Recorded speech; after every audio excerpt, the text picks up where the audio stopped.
It was like I was this bottle of fizzy drink, like a bottle of Coca-Cola, let's say. And someone had been shaking the bottle and shaking and shaking and shaking for years and years and years and years. And this was a build up over years. Like I could feel it in myself. Like Yeah, this was yeah, yeah. something that was building up over years. And then it was like that final shake. Something big happened over the summer. That was just the final shake of that bottle, and it was like, poof, and I just exploded, Yeah, yeah, metaphorically. yeah, But yeah, it got to the point because again, I'm happy to talk about this because it's not something talked about a lot.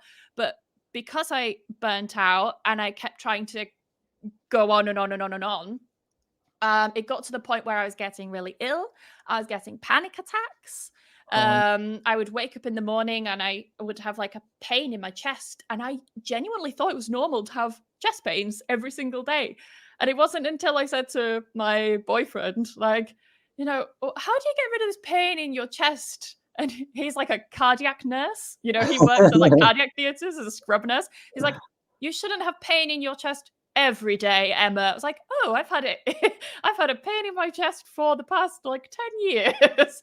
So yeah, like it got to that point. And that's not something that you really portray on social media, right? I wasn't going around saying I've got chest pains and panic attacks. But it's something that I want teachers to really, really, really think about and be careful of. That if you're like really, really steaming on ahead, really think about taking breaks.